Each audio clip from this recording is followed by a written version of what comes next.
Hare Krishna, Hare Krishna, Krishna Krishna, Hare Hare, Hare Rama, Hare Rama, Rama Rama, Hare Hare.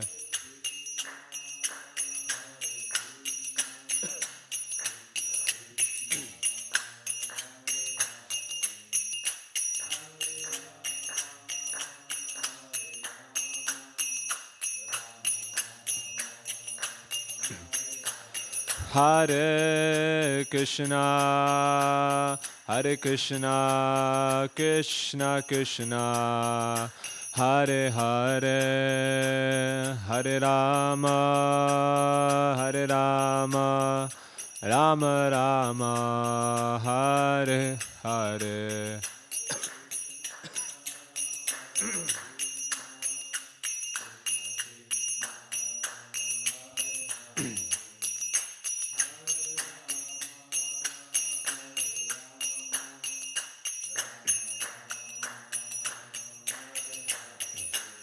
Jaya Radha Gokulananda, Radha Gokulananda, Radha Gokulananda Shri Radhe.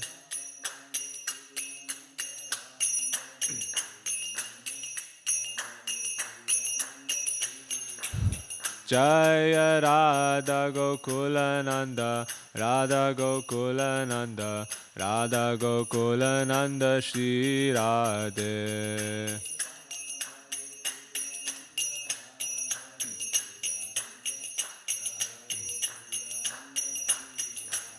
Jaya Sita Ram Lakshman Hanuman, Jaya Sita Ram Lakshman Hanuman.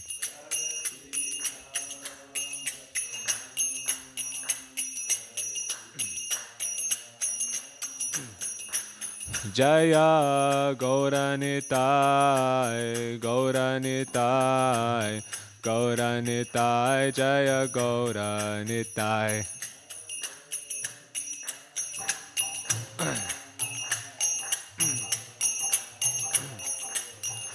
Jaya Jaya Prabhupada, Prabhupada, Prabhupada, Jaya Jaya Prabhupada.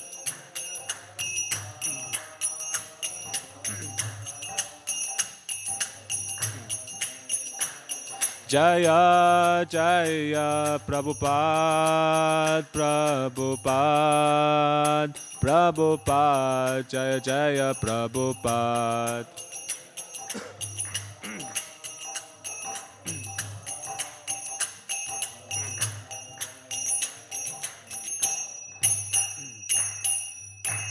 Jai Shri Shri Radha Gokulananda Bhagavan ki, Sitaram Lakshman Hanuman ki, Shri Shri Gaur Nitai ki, Srila Prabhupada ki, Nitai Gaur Premanande.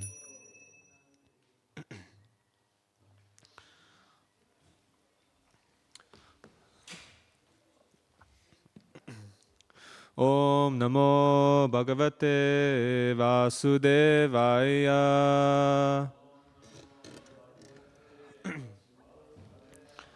Om Namo Bhagavate Vasudevaya.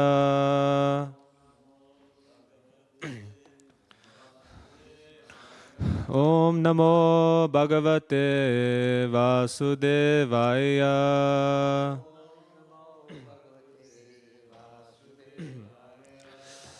Hare Krishna. So welcome to this evening's Bhagavad Gita class. So today we'll be speaking from chapter 4, verse number, text number 7, and the chapter is entitled Transcendental Knowledge. So we'll recite the Sanskrit. If you want, we have a Bhagavad Gita as well, probably if you want a book, or if you want, you can get it on your phone. On your phone, got it, cool. Okay. So just recite the Sanskrit 3 times, and then we can repeat. Yada yada hi dharmasya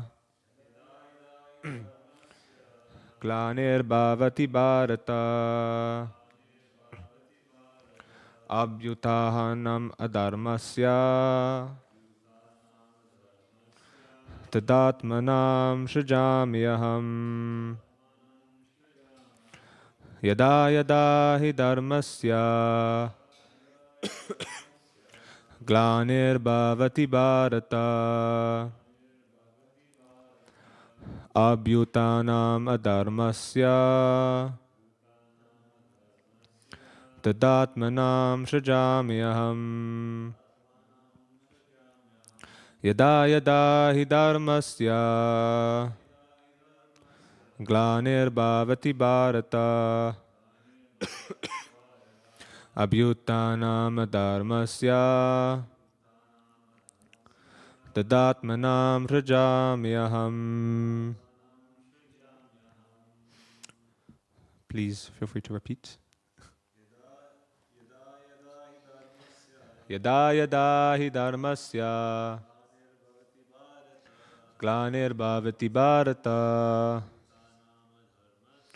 abhyutanam dharmasya tadatmanam srijamyaham yada yada hi dharmasya glanir bhavati bharata abhyutanam dharmasya tadatmanam srijamyaham. So we will do the word-for-word translation. Yada yada, whenever and wherever.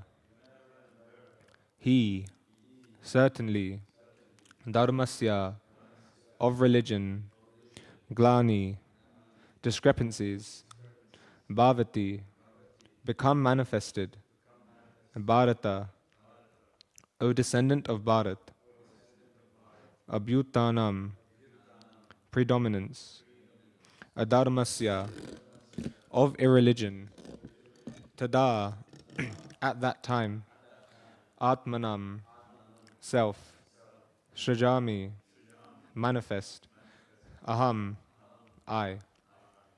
Translation. Whenever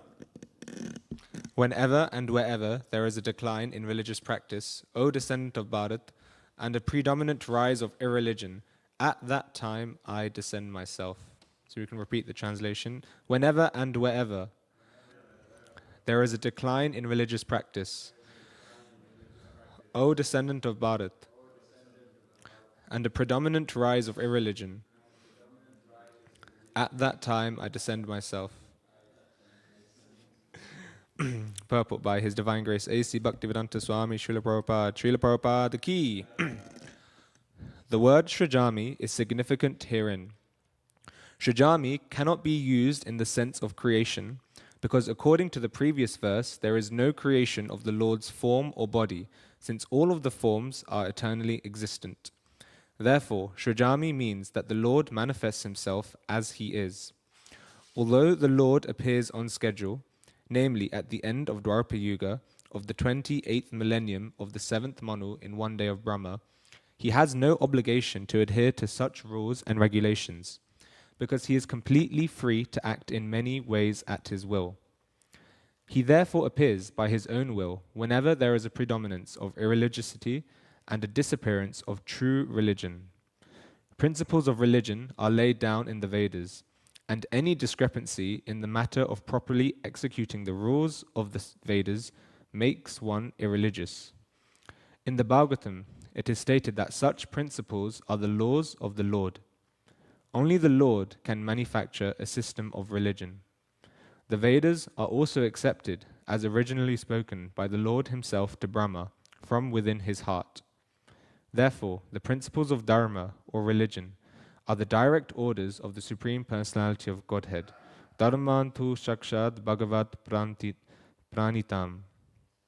These principles are clearly indicated throughout the Bhagavad Gita. The purpose of the Vedas is to establish such principles under the order of the Supreme Lord. And the Lord directly orders, at the end of the Gita, that the highest principle of religion is to surrender unto him only, and nothing more. The Vedic principles push one towards complete surrender unto him. And whenever such principles are disturbed, are disturbed by the demoniac, the Lord appears. From the Bhagavatam, we understand that Lord Buddha is the incarnation of Krishna, who appeared when materialism was rampant, and materialists were using the pretext of the authority of the Vedas. Although there are certain restrictive rules and regulations regarding animal sacrifice for particular purposes in the Vedas, people of demoniac tendency still took to animal sacrifice without reference to the Vedic principles. Lord Buddha appeared to stop this nonsense and to establish the Vedic principles of non-violence. Therefore, each and every avatar or incarnation of the Lord has a particular mission, and they are all described in the revealed scriptures. No one should be accepted as an avatar unless he is referred to by scriptures. It is not a fact that the Lord appears only on Indian soil.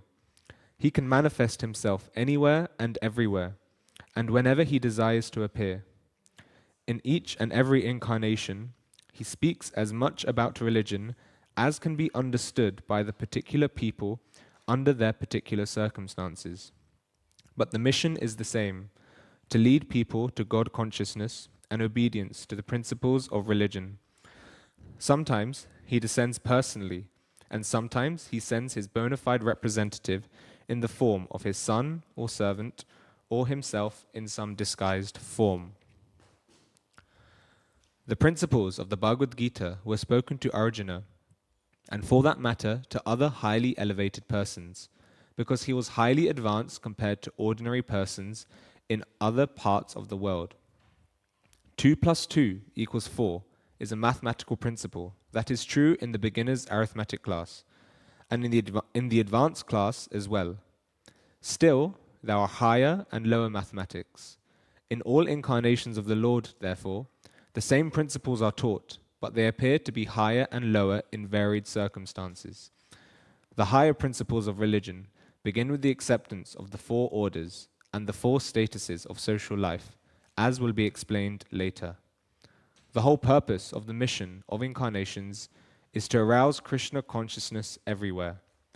Such consciousness is manifest and non-manifest only under different circumstances. Srila Prabhupada ki.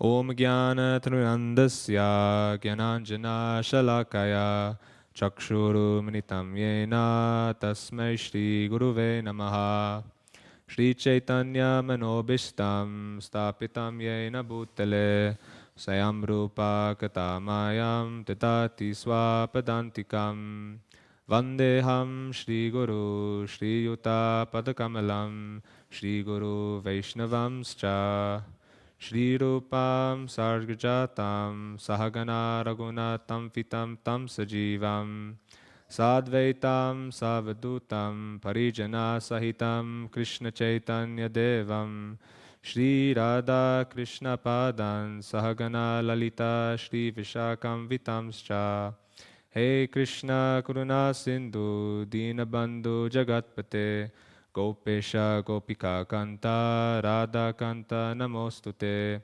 Tapta Kanchana Gaurangi Radhe Vrindavaneshwari Vrishabhanu Sute Devi Pranamami Hari Priye Vanchakalpa Tarubhyascha Kripa Sindhu Bhaivacha Patitanam Pavanebhyo Vaishnavebhyo Namo Namaha Nama Om Vishnu Padaya Krishna Pristaya Bhutale Srimate Bhaktivedanta Swami Nityanamine Namaste Saraswati Deve Gauravani Pracharine Nirvisesha Sunyavadi Pashchatyate Shatarine Jai Shri Krishna Chaitanya Prabhu Nityananda Shri Advaita Gadadara Shivasati Gaura Bhaktivrinda Hare Krishna Krishna Krishna Hare Hare Hare Rama Rama Rama Hare Hare.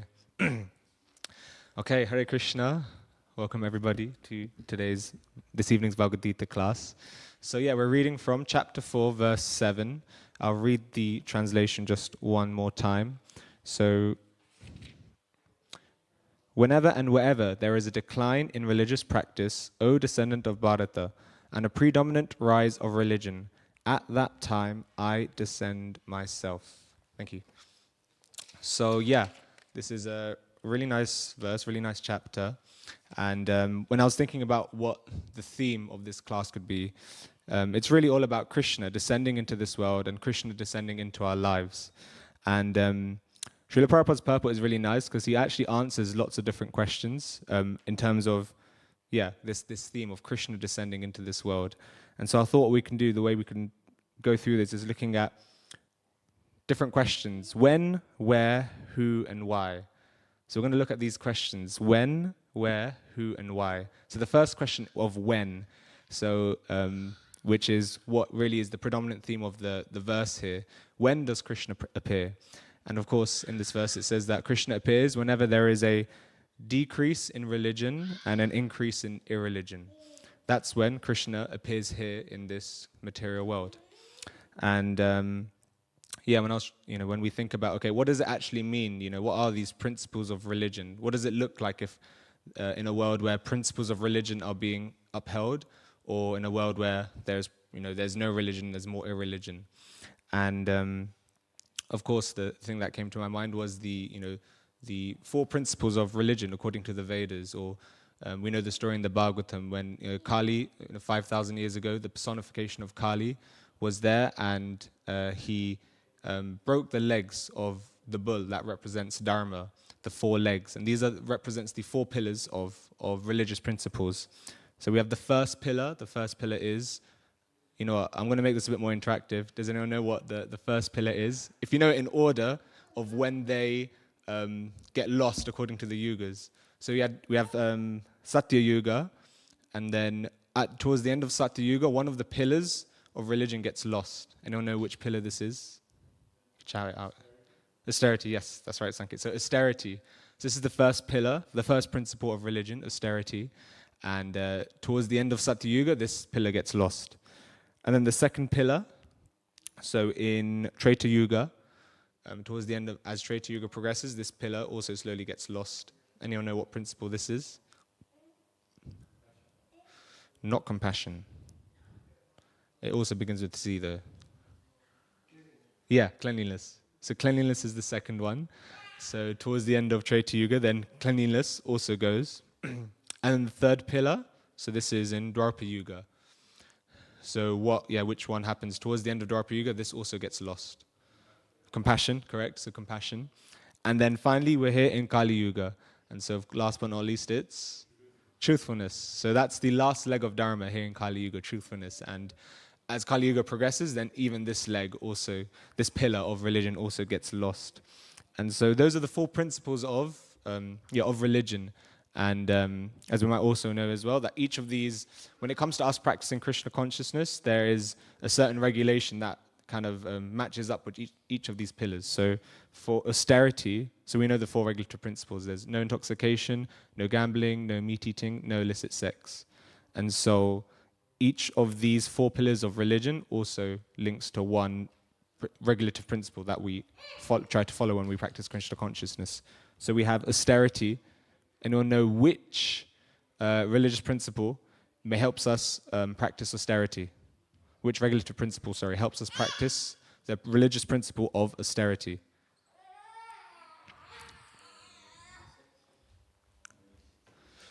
Not quite. Although I can see why. When I first was going through this, that's what I thought. Like when I first tried to link up with it, you'd think it's that, but yeah, no intoxication. So austerity, to practice austerity is no intoxication. Cleanliness, anyone know which one of that is? It's the one you said. No illicit sex, yeah. Compassion, that's the easy one. No meat eating. And then finally, truthfulness, no gambling. Exactly, yeah. So these are how we kind of understand. This is what it looks like, what it means to actually follow religious principles, or what a society looks like when there's irreligious principles. And so Krishna says that he comes when there's a decline in religious practice, and then he comes when some of these principles are being lost. So that's when Krishna comes. That's what the translation of this kind of verse looks like. And then throughout the purport we hear more about Krishna appearing in this world. And the second question we're looking at was where. So we know when Krishna comes and there's decline of religious principles, but where does he actually come? And there was one part in the purport where Prabhupada talks about that Krishna, let me try and find it. He talks about Krishna doesn't only have to appear in India. He says Krishna can appear anywhere actually. Here it is. It says, "It is not a fact that the Lord appears only on Indian soil. He can manifest himself anywhere and everywhere, and whenever he desires to appear." But it's interesting because, of course it's true. Krishna can appear wherever he wants. He's the Supreme Personality of Godhead. There's nothing limiting to where he can appear. Nrsingadev appeared out of a pillar. Krishna can appear out of anywhere, wherever he wants. But if we do look at it, we see that Krishna generally does tend to appear in India, right? So even though he's not limited to India, he typically does come to India. Does anyone know why they think that is? Auspicious land, yeah, that's correct. Auspicious. Anything else?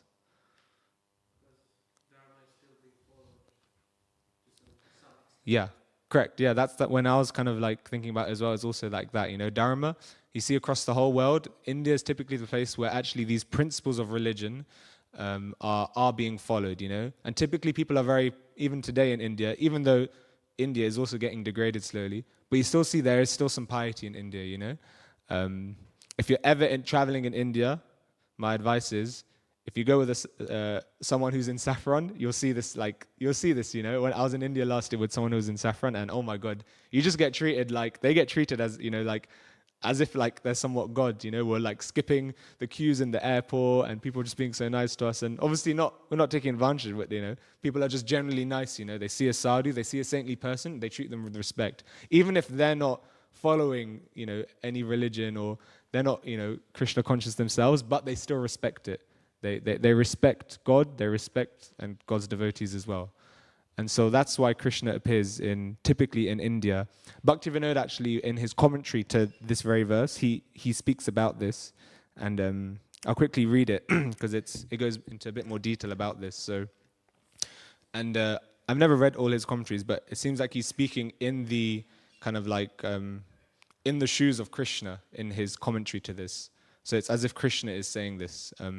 So Bhaktivedanta Thakur, in his commentary to this verse, he writes, "The only criteria for my advent is that I am fully independent. Whenever I desire, I incarnate.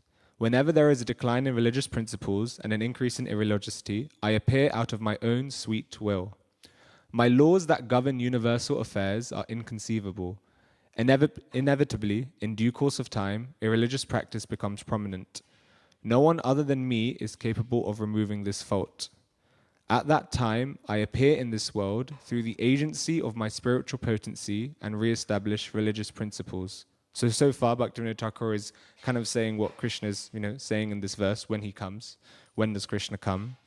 And then he goes on to say that, "It is not that I only appear in the land of Bharat or India.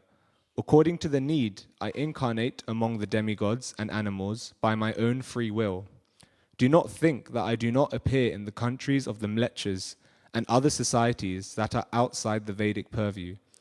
If there is a decline in whatever little religious principles such fallen and wretched people follow as their prescribed duty, I appear among them as an empowered incarnation and protect those religious principles.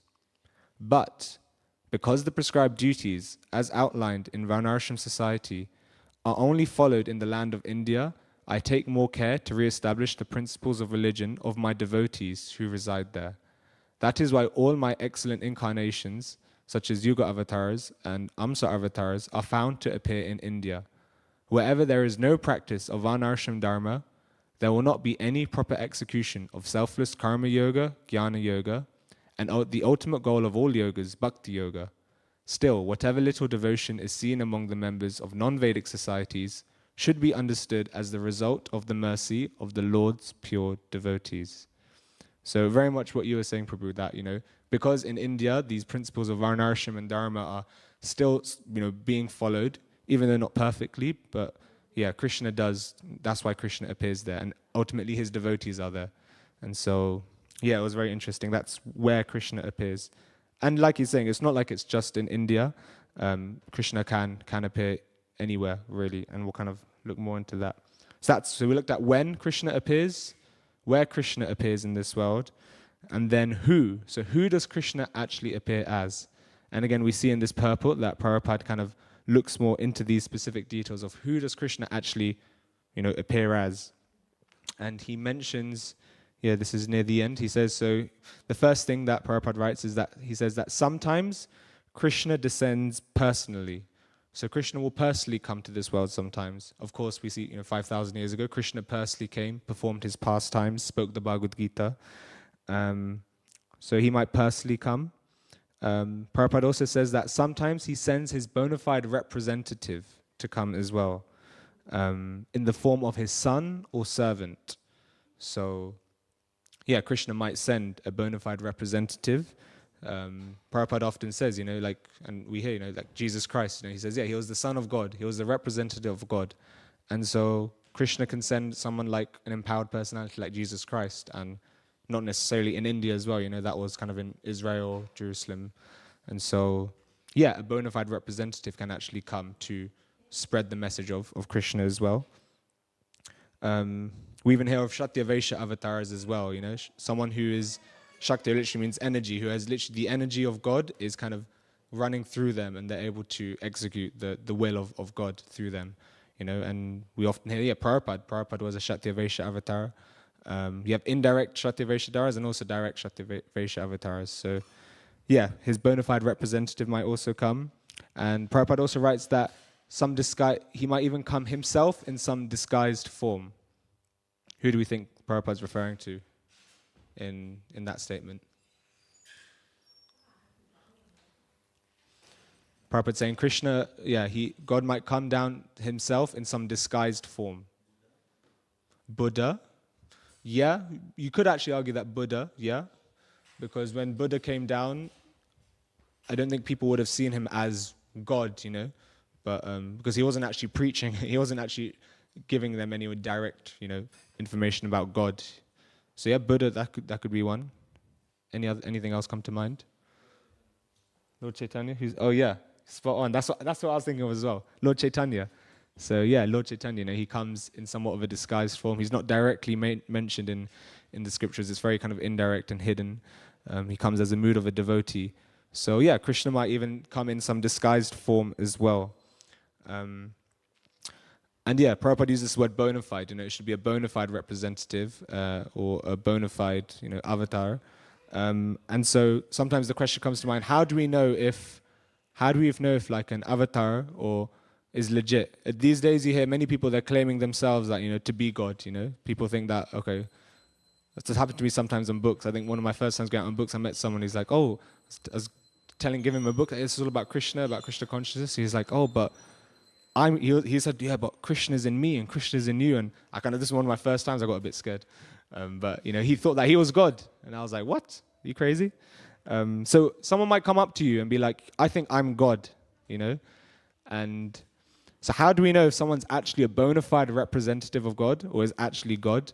There's actually three ways to check. There's like a threefold checking system that you can do if someone's coming up to you and they're claiming to be God. So Prabhupada writes about one of them. He says that in the purport, Prabhupada mentions that Krishna is predicted in the scriptures. So when he comes as an avatar, it's predicted in the scriptures. That's one way you can check. So someone tells you, if someone's claiming to be God, you can ask them, okay, where in the scriptures are you predicted in? There's also two other ways you can check if someone's actually God. Does anyone know what these other two ways are? Marking on the bodies. They'll typically have auspicious marking on their bodies, even their hands and their feet as well, on their palms. That's another way to check. So look at their hands if someone's telling you that they're God. And there's one other way. It's one other way. Ask them to lift go over the 100. Yeah, you know what? That could work as well. That could actually work as well, because of course they need to have all the opulences and they have to be all strong. They have to be very strong. So that's one other way. There's one more way.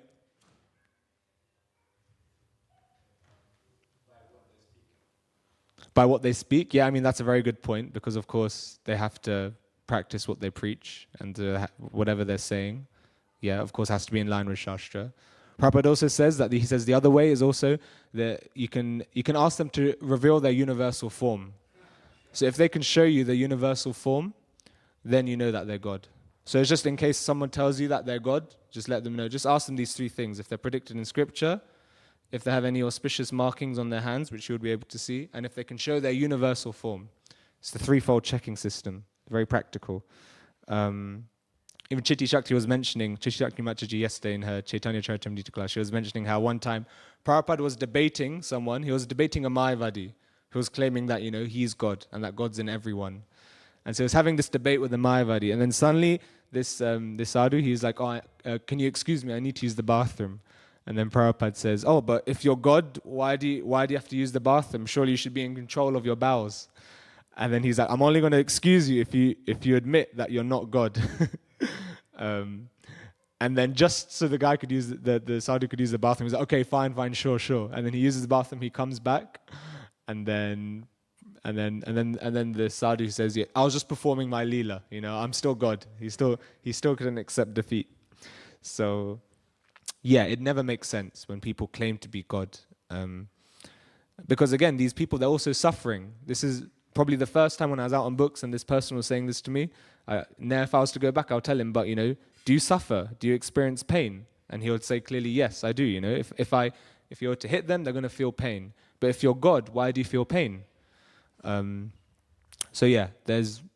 lots of illogical arguments that they use, which you can try and argue back with them with logic. So that's who. So we looked at when Krishna appears. Krishna appears when there's an decline in religion, an increase in irreligion. We looked at what does that actually mean, these principles of religion. We looked at where Krishna appears, and in the purport, and we're explaining that he typically appears in India, where these principles of religion and dharma is still being followed. And we looked at just now who Krishna actually appears as, the different avatars, and how we know who is actually authorized. And then the final question is, why? So why does Krishna actually appear here in this material world? And Prabhupada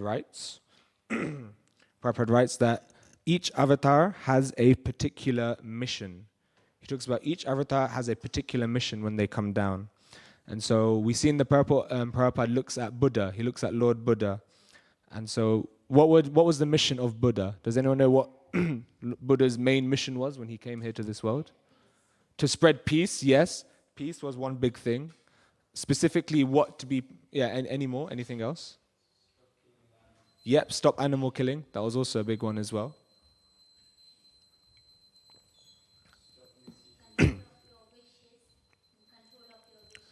In control of your wishes. Yeah. You were saying something, Sankit? Stop misusing the Vedic literatures, correct, yeah. So generally the main purpose of Buddha was, he came at a time when there was lots of animal sacrifice and animal killing. And people were even using the Vedas to justify this. And so Lord Buddha came down, and he actually completely rejected the Vedas. And it's funny because the Vedas is supposed to be representing, the principles of religion, the principles of God. And then God comes down and he tells people to reject the Vedas. But that's how important it is that, we don't commit unnecessary animal sacrifice or animal killing, and that we don't, eat meat as well. That's how important this principle is, that Krishna actually comes down and tells people to reject the Vedas which talk about Krishna, just so people can stop animal killing. And it's very, very important. Prabhupada would see a lot of times when Prabhupada would speak with someone of the Christian faith, almost all the time in these conversations Prabhupada would mention, he'd ask them, do you follow the 10 Commandments? They'll say, yeah. And he's like, we also follow the 10 Commandments. Thou shalt not kill. Do you follow thou shalt not kill? And the Christians say, yeah, of course. He's like, but do you eat meat? Do you eat animals? And they say, yes. And then Prabhupada argued, then you're not following thou shalt not kill, because why are you killing this animal? And so, thou shalt not kill means don't kill any living entity, including the animals, because animals also have souls. Many times, people might argue that, or people like Christians might say that, but these animals, they don't have souls. But again, with simple logic, we can see that they do, Like, we know we have a... They'll admit that, humans, we have a soul. We all know that we have a soul. But then if you were to cut a human, you'll see blood will come out and they'll cry, they'll scream. You do the same thing with an animal. You cut, you get a knife, you cut the throat of an animal, any animal, its blood's going to come out, they're going to scream, they're going to cry. They're experiencing the same pain. So it doesn't make sense when they say, oh, they don't have a soul, they can't feel pain, because it's clear that they do. We have the same reaction to death that they do. Sometimes you see videos of like slaughterhouses and what goes on, and before like cows are getting slaughtered, you can see in these footages that they know they're about to die, they're trying to run away, they're crying. You see all of these signs, they know that death is coming for them, and humans would have the same reaction as well. So again, animals have a soul as well, and it's very important that we follow these basic principles of ahimsa before we even practice something like Krishna consciousness. Even on something we do often here at the temple is we go out and we distribute books. We go on the streets and we give books to people, spreading message of Bhagavad Gita and many different books. Sometimes people, they say, oh, I'm not interested in these books, I don't want it. But as a last resort, if ever on book distribution or you want to give it a go, sometimes people be like, okay, I'm not interested. But a lot of the time, if you want them to still take a book, I'll be like, okay, don't worry about the meditation or all this stuff. Just take a cookbook. I know you like to cook. Here, take the veggie recipes. And a lot of the time, they're like, oh, you know what? I do like to cook. I'll take the veggie recipes, and they have a look, and they take the veggie cookbook, the high taste. So I think one thing which is we can say might be slightly positive in currently the world we're living in is we see a lot more people taking up to vegetarianism, veganism. There's a lot more information about this kind of things, and it seems to be increasing, these kind of things. So I guess that's one good thing in Kali Yuga, at least so far. So yeah, very important to have a meat-free diet and to prevent animal killing. So that was the mission of Lord Buddha. Many other, and we can see with all the different avatars, they all had a specific mission. Currently in the Srimad Bhagavatam, I'm reading about the pastimes of Varahadev. So this is the boar incarnation of the Lord. And so during the devastation of the universe, the earth, it kind of sunk into the causal ocean. And at the same time, there was a demon, Hiranyaksha, who was there. And so Varahadev appeared out of the nostril of Lord Brahma, and he saved the earth that was sinking in the ocean. He picked up the earth, he placed the earth on the ocean. Through his energy, he was able to make the earth float, and then he also killed the demon as well. And so that was Varahdev's mission, to save the earth out of the causal ocean and to kill the demons. Mahaprabhu also came 500 years ago. He also had a mission to spread the holy name, because that is the incarnation of the Lord in today's age. The chanting of the holy name is how we can associate with Krishna today. So all the different avatars, all the different descendant avatars of the Lord, they have their particular mission. But then also it's interesting, Prabhupada says towards the end that the mission of all the avatars is ultimately the same. He talks about, in all incarnations of the Lord, therefore, the same principles are taught, but they appear to be higher and lower in varied circumstances. So ultimately, the mission of these avatars is the same. It's to bring people closer to Krishna, to make people God conscious, according to the level that they're at. Which is also interesting when Prabhupada says that. Like we see with Lord Buddha, because people are so degraded, he's not even going to talk to them about God. He's just going to talk to them about, okay, just live peaceably, have peace of mind, don't eat animals. And then, according to people's advancement, higher principles can also be taught to them as well. So that's why Krishna kind of appears. So we looked at when Krishna appears, where he appears, who he appears as, why he appears. And I guess the final thing we can look at is how, which is how can we actually see Krishna today? We're reading about Krishna who's come in all these different avatars, from millions, from the past. And we might be thinking to ourselves, okay, but can Krishna really descend into my life? Can I see Krishna today? Or do I have to wait like 427,000 years till, he comes as Kalki? Well, it's a good question. Does anyone have this question sometimes? How can I actually see Krishna today? Does anyone want to know how they can see Krishna today? Yeah? Okay. Well, it's interesting. I was hearing something from Srila Prabhupada recently. He was talking about something his spiritual master often said. So we have Srila Prabhupada here. You can see it on the Vyasasan and the picture here on the top left. On the right, you see his spiritual teacher, Bhaktivedanta Saraswati Thakur. Bhaktivedanta Saraswati Thakur would often say, don't try and see God. He said, don't make an effort, don't try and see God. Instead, work in such a way that God can see you. Don't try and see God. Work in such a way that God can see you.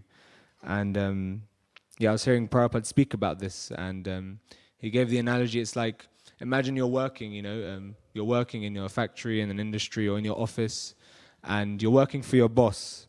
And so Prabhupada says, if the worker, if he's working really well, if he's working to his best, trying to please the boss, then the boss will take note of him. So, oh, this person, he's working very nicely. Like, who is he? Like, I want to know a bit more about him.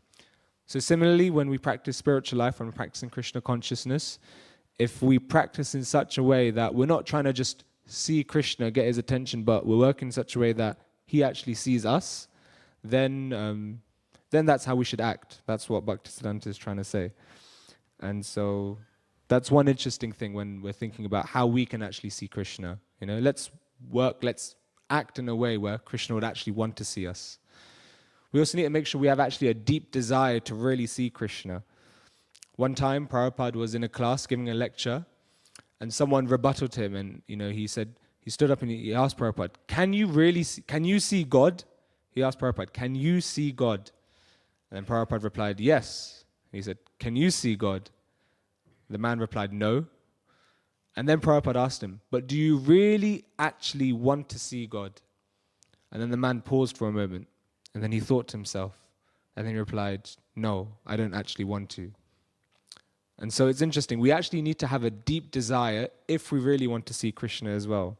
The deep desire has to also be there.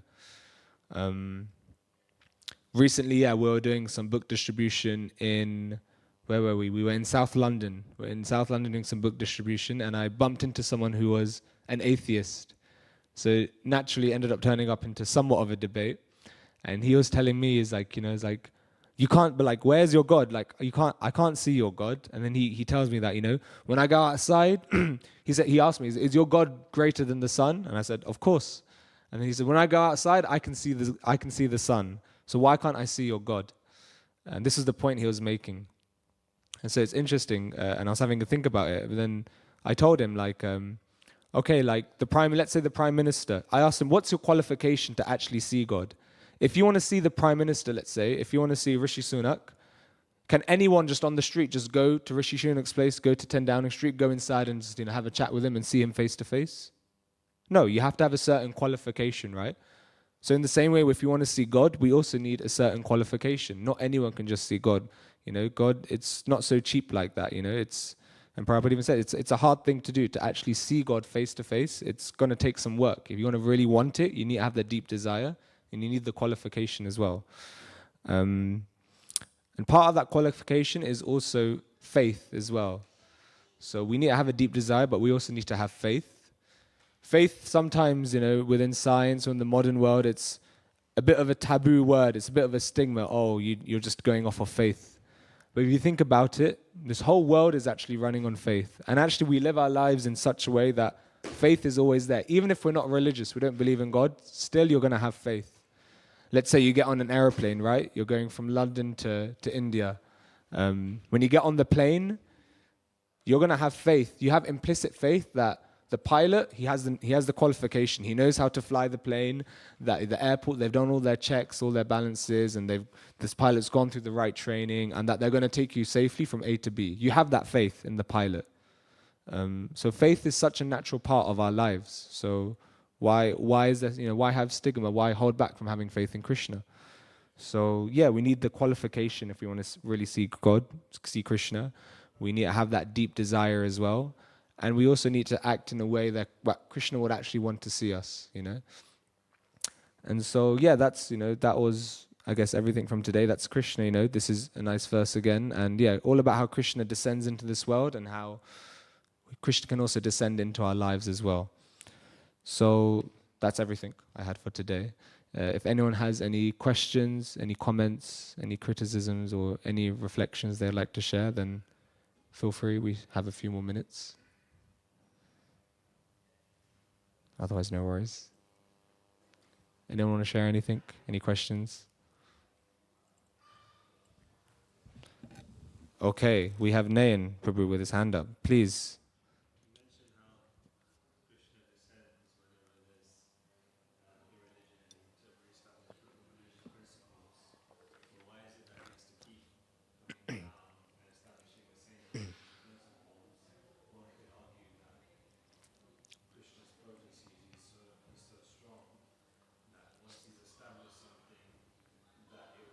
Mm-hmm.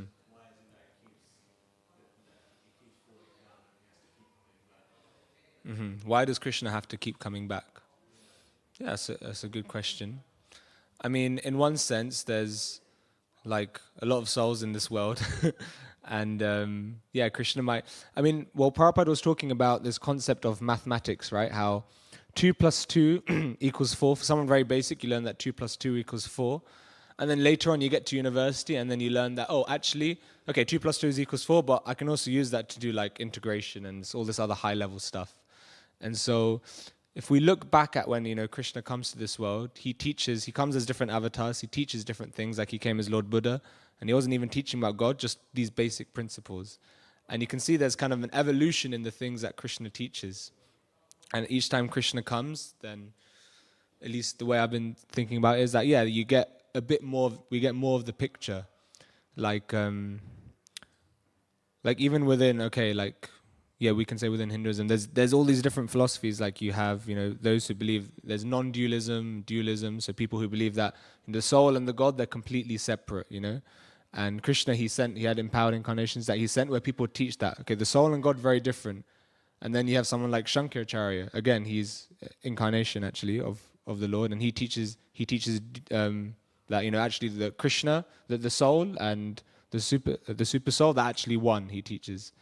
So these are contradictory, right? But they're getting people slowly to the principle of.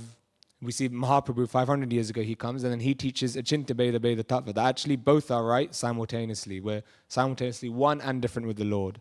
And that's kind of like the highest level of realization, And so each time Krishna comes, there's, I guess, a bit more to the picture than we see.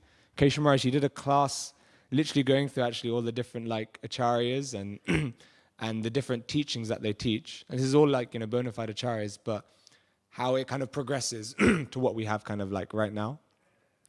And so I don't know if that kind of makes sense, but yeah, Krishna comes each time so he can give more of the picture according to people, according to where they're at. And then slowly there's like, I guess, a evolution in the understanding. That's just one thought I had, but yeah, if anyone else, yeah? Yeah.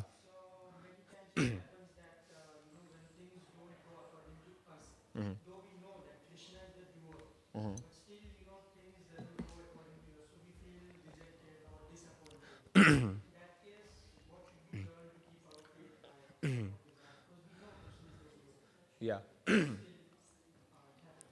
So your question is, how do we maintain our faith when, I guess, what we go through, difficult periods and stuff like that? How do we maintain our faith? Yeah, it's a good question. I guess it's understanding, why are we going through this difficult situation? It's our perspective on that situation. So yeah, even as devotees, even if we're practicing Krishna consciousness, we're still going to experience suffering. But when we really understand that this thing I'm going through is actually to teach me something, to teach me a valuable lesson, when we see it as an opportunity to actually, grow ourselves, then it can help us. At least for me, it helps me, navigate that situation and go through it. Of course, it's difficult though. Sometimes we go through very difficult situations. You might be like, "Oh, but Krishna, why are you doing this to me? I'm trying to practice Krishna consciousness. I'm trying to be a devotee. Why do you have to test me in such a way?" And then our faith can. So I can totally relate to that. But yeah, I think it was. I forgot who said it. It might have been Bhaktivedanta Manor. Or he says that Krishna will never put you in a situation or he'll never give you a test that you can't fail. You can always pass the test that Krishna gives you. He'll never put you in such a situation that you're going to fail the test. So Krishna knows our limits, and so the test will never be so hard that we'll fail it. So yeah, we can just when we remember, why Krishna's doing this, and we see it as an opportunity to learn something. See, when we don't learn from these situations, then the same test keeps coming up. So we often see that sometimes. It's like, okay, the same problem keeps coming up again and again. But that's a sign that, okay, we haven't actually learned the lesson from this. So Krishna's going to keep giving you that test until we learn it. So I guess we've really got to introspect, see, okay, what's actually going on here? What's Krishna trying to tell me to do? What do I need to change? And then, and then kind of go from there. Yeah, I hope that helps. Okay, if there's no further questions, we can end there. So thank you all so much for attending and for listening. Gora Arati will be starting in just 4 minutes, so please do stay for that. But thank you so much. Srila Prabhupada ki. Hare Krishna. His Grace. Excuse me.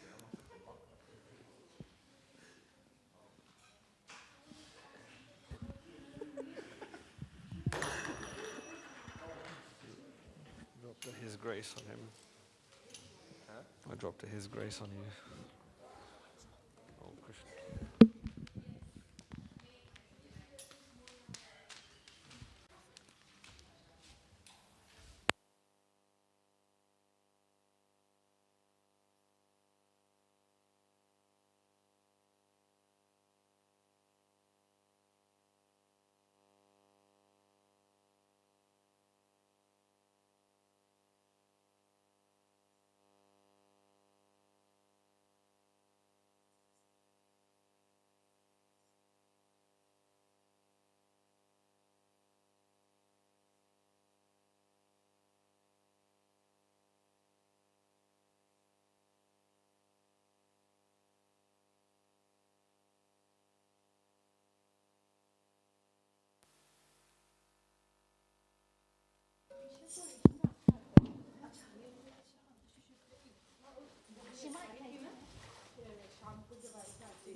Okay, then just give me 1 minute. I said okay. Don't look. No, that's fine. I just asked you. If my face is stretching, do you like my hair?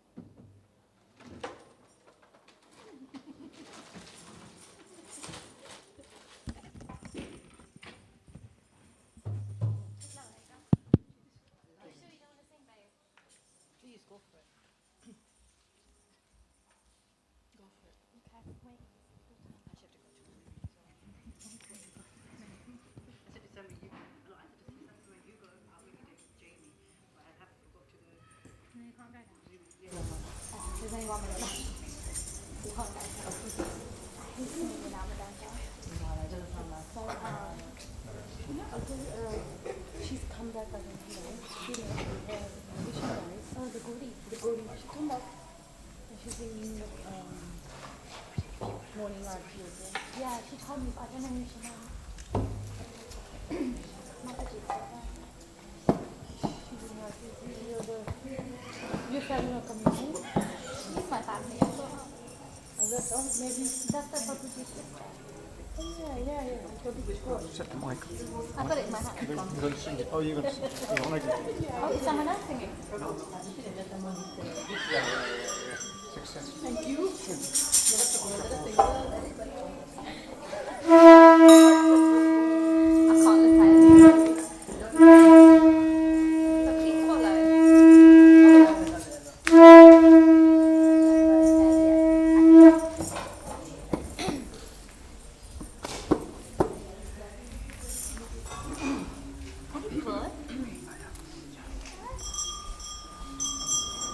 Shri Shri Radha Gokul Nand ki Shri Shri Sita Ram Lakshman Hanuman ki Shri Shri Gauranitai ki Jaya Jaya Gaurachande Arati ka Shobha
Ratna Simhasane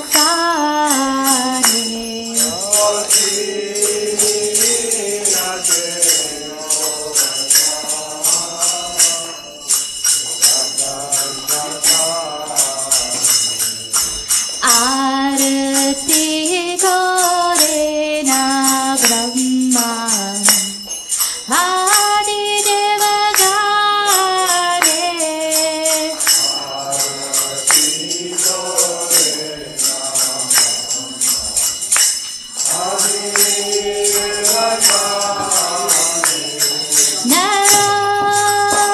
Narahari Adi Gore Jamaradulaya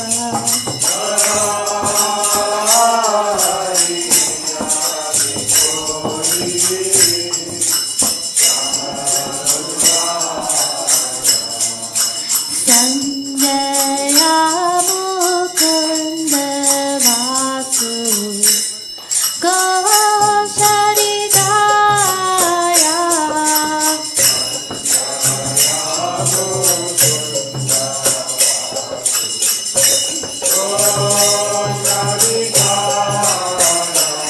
Danta Bhaje Danta Bhaje Madhu Madhu Madhura Bhaje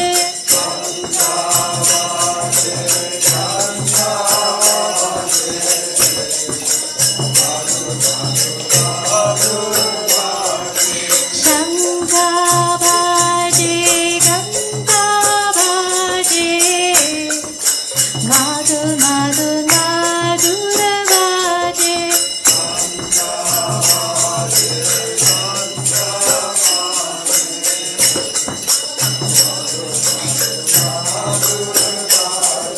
Madhura Madhura Madhura Bhaje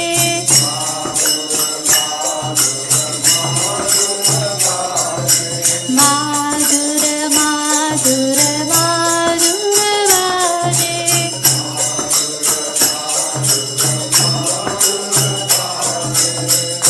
Nitai Gora Hari Bol Hari Bol Hari Bol Nitai Gora Hari Bol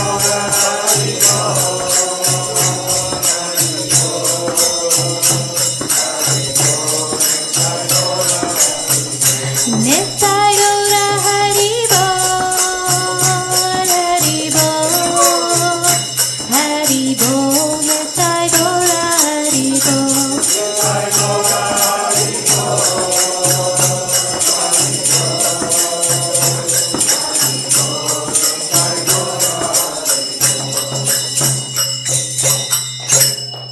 Bahu Kote Chandra Jene Vadana Ujjvala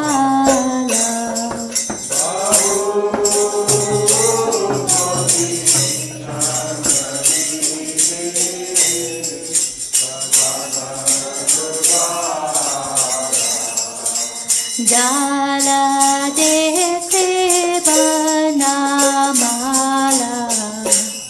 Kore Jalamala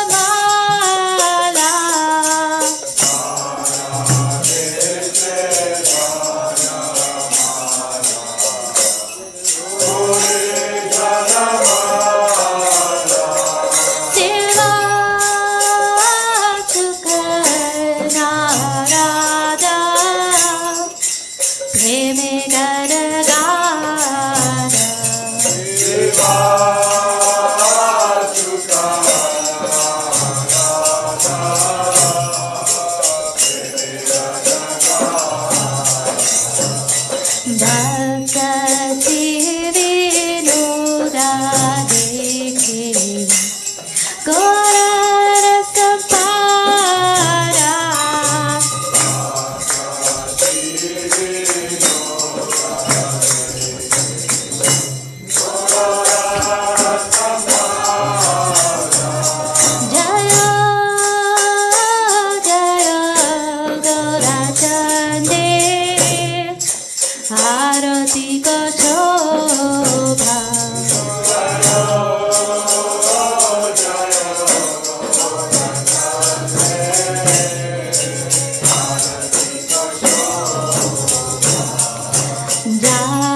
Hare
Krishna, if maybe everybody can pray their obeisance, we'll put their hands together and I'll say the Premadwani prayers. And every time I say Ki, you say Jai after me, okay?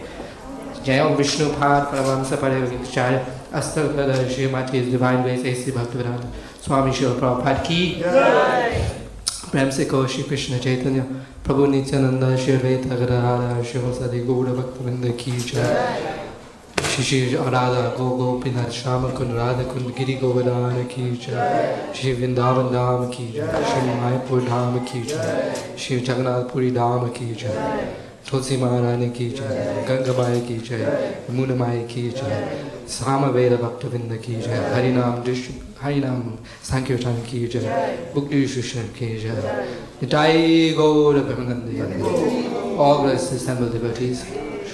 All glories to assembled devotees of Devi Krishna. All glories to assembled devotees.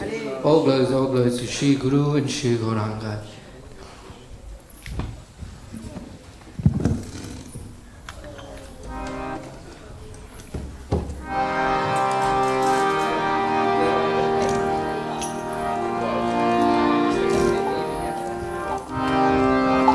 Namaste Narashringaya.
Prahlad Maharaj, Jaya Prahlad Maharaj.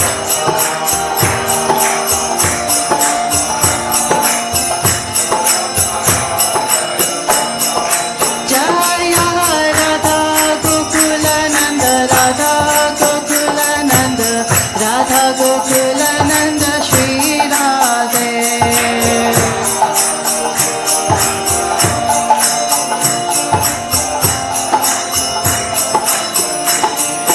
Jaya Gauranitai, Gauranitai, Gauranitai, Jaya Gauranitai.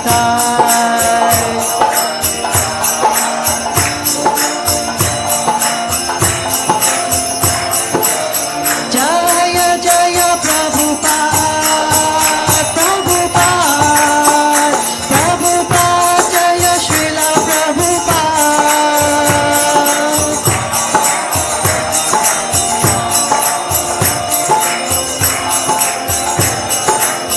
Jaya Jaya Gurudev, Gurudev, Gurudev, Jaya Srila Gurudev.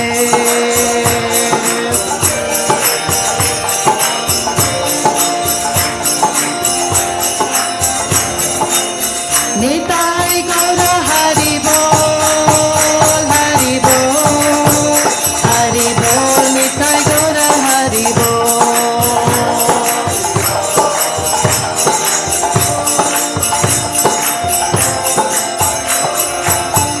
Jaya Sita Ram, Lakshman Hanuman, Jaya Sita Ram, Lakshman Hanuman.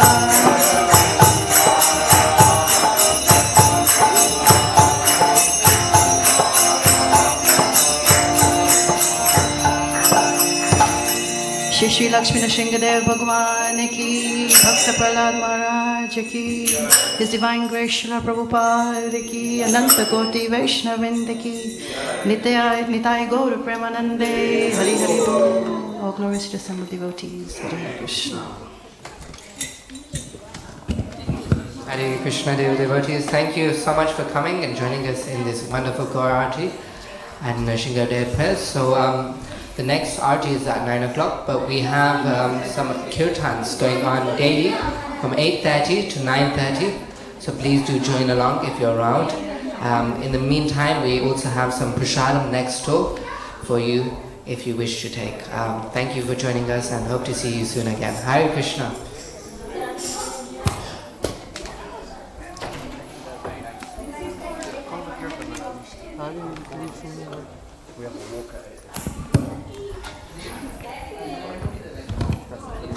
The night is still young.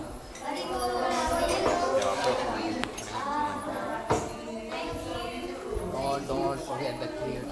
24-hour kirtan. This isn't the... We do kirtan every day. Well, he does anyway, and I just come along. Don't forget, this isn't a joke. We've got to put Nam Sankirtan back on the forefront and whatever it takes. Inside out, upside down. Revolution means revolution. Who says that? Iron Republic. It's the real deal. Did I play alright? Dickens style. Yeah, it's nice. Right, nice. But Yeah, the last bit when you're playing Madanga, I'm not sure what that was about. That was a bit of a funky hunky donkey. That stank a bit. That was a bit of a stank the room.